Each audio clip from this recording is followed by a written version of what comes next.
Good day to you all, comrades and friends. This is Global Weekly News, serial number 29. By the way, happy Pongal to you all. Modi is propagating one nation, one language, one religion, etc. Can we have one nation, one festival? No, it is impossible. Unity in diversity. That is our speciality. That is India. India is a nation of nations. So we have many festivals to celebrate. And most important festival for especially Tamil Nadu people is Pongal. So happy Pongal once again. Let me start with Global Weekly News. This week we are going to see developments in 5 Latin American countries. And then we go to Africa, Israel, and finally we will end up with Arctic Circle. Comrades and friends, first Brazil. Lula da Silva, Workers' Party leader and a leftist, won the presidential elections held in Brazil, the largest country in South America, in October 2022. He defeated the incumbent president Jair Bolsonaro. Lula was sworn in as on 1st January 2023 as president. 3 lakh people and delegates from 120 countries attended the grand function. On 8th January, Bolsonaro's supporters, the rightist forces, indulged in violence. This is similar to the violence committed by Donald Trump's supporters on 6th January 2021. The violent supporters damaged public properties in Parliament, Supreme Court, and the Presidential Palace. As per the tradition, the outgoing President Bolsonaro should have adorned the new president with President sash, that is a special dress for the president. But Bolsonaro fled away from the country 2 days prior to swearing in function. He went to Orlando, then Florida, and finally in Miami. He is wandering in Miami.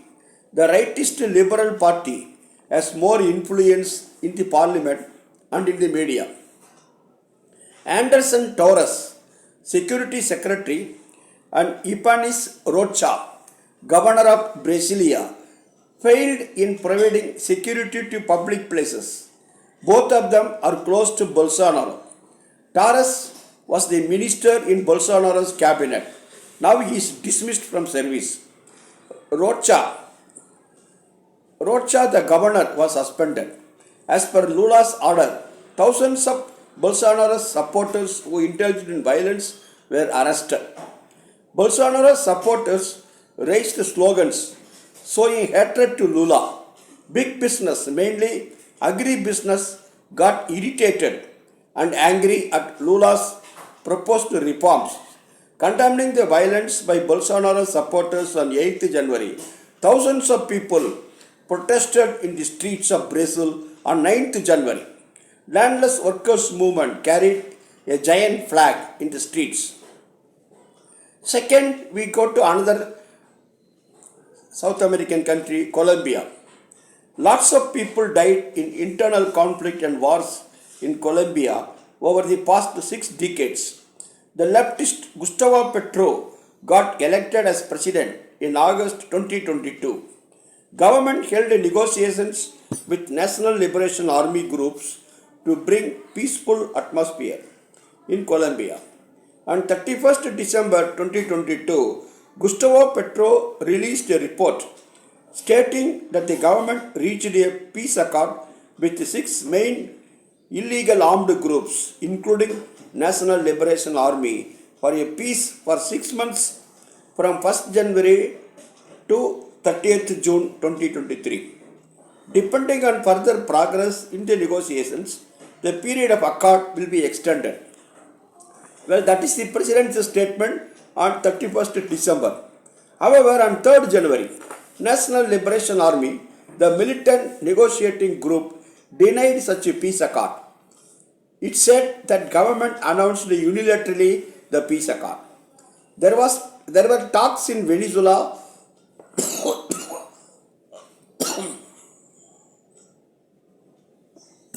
and Mexico. In the third round of talks, the government's order will be discussed. Government announced the suspension of the 6 months peace accord. United Nations and Catholic Church appreciated the efforts of the government towards peace. There is confusion regarding the peace accord. Colombian government and revolutionary military forces held peace talks for 3 years continuously, and finally a peace accord was reached in 2015. This is an example. So therefore, peace in Colombia can be brought about only through further talks for which both the government and the armed groups have expressed their willingness. In the last 60 years, 6 decades, 4.5 lakh people died due to internal armed conflicts and 80 lakh people got displaced. On 10th January, a destructive explosive device was found near the house of Vice President Francia Marquez. This is an obvious attempt to murder her, the leftist Vice President. Comrades and friends, we go to the third Latin American country, Venezuela. Hugo Chavez was the president of Venezuela from 1999 to 2013 till his death. Chavez belongs to United Socialist Party of Venezuela. After Chavez's death, Nicolas Maduro is the president. He won the elections in 2013 and 2018. The opposition parties had the majority in the National Assembly. They said that Maduro's victory is farce, is fraud. The opposition declared that only Juan Guaido is the acting president. In 2019 April, armed uprising was defeated, and after this, the support for Juan Guaido got declined. He tried to form a transition government in 2021 July, but failed. US government recognizes only the National Assembly elected in 2015. This assembly did not meet at all for the past 7 years. US recognized Juan Guaido as the president from 2019. Elections in 2020 December took place for the National Assembly, and the old one completed its period. US government has said that elections in 2020 December is a farce. Nicolas Maduro, president of Venezuela, in an interview with the veteran journalist Ignacio Ramanan, told that he is prepared to talk with Joe Biden, President of America. The sanctions on Venezuela by the United States are causing economic hardship. US government spokesperson has declared that there is no change in US stand in regard to Nicolas Maduro. However, in March and June of 2022, US government representatives met Maduro administration and discussed to restore normalcy in oil trade and release of US prisoners in Venezuela. Fourth, we go to Peru. Pedro Castillo, a rural teacher and a leftist, won the presidential elections in Peru on June 2021. He could not carry out his promised progressive reforms since the rightist forces have the majority in the parliament. On 7th December, Pedro Castillo dissolved the parliament and declared emergency. But the far-right MPs convened the parliament and passed an impeachment motion against Pedro Castillo and got him arrested and put him in jail. The judiciary, far pro-right, has ordered preventive detention of Castillo for 18 months. The vice president, Dina Boluarte, became the acting president. The poor and indigenous people of Peru are protesting in thousands from 7th December onwards, demanding the release of Pedro Castillo. On 15th December, 10 people were shot dead in Ayacucho. On 9th January 2023, thousands of people tried to blocked the airport at Juliaca. The security forces brutally fired at the protesters. 17 people, including two teenagers, died. 68 got severely injured. The protesters are demanding the reinstatement of Petro as president and elections to the parliament and drafting of a new constitution. Since 7th December 2022, 46 protesters were killed by state repression. Human Rights Inter-American Commission condemned the repression.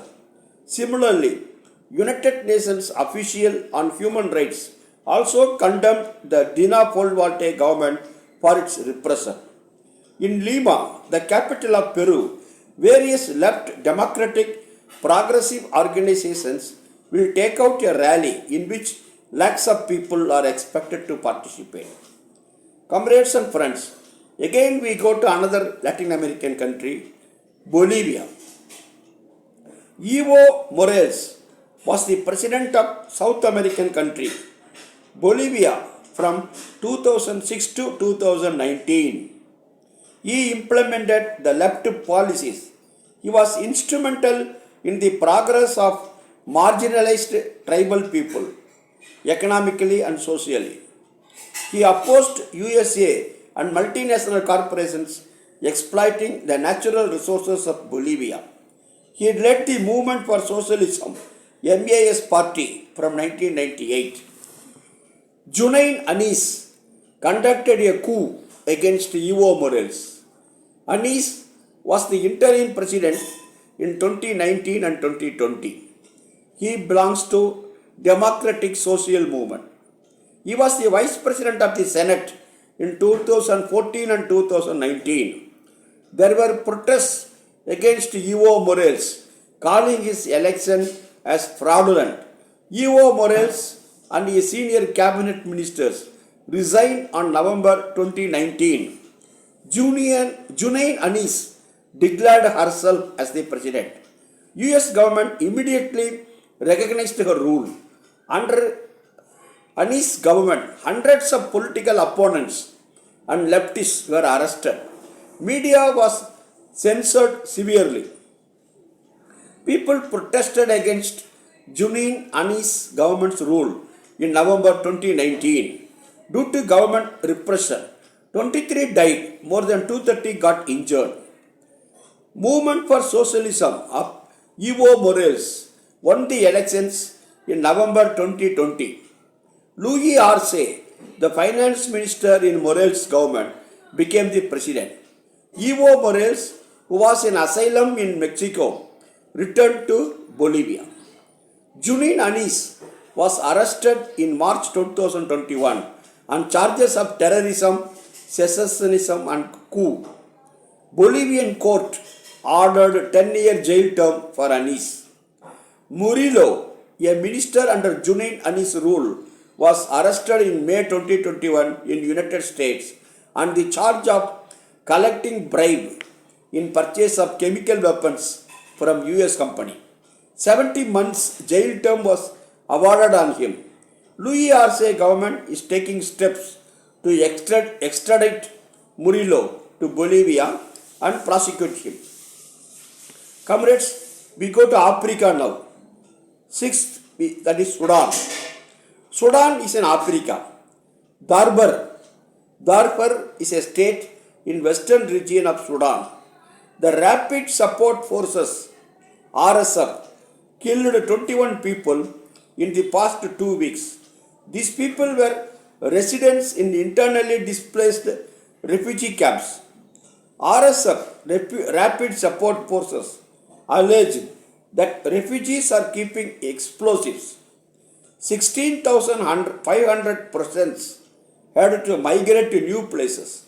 The head of the Rapid Support Forces and second in command of military junta, Hemiti, threatened that he will destroy the refugee camps. 11 villages were burnt completely and looted.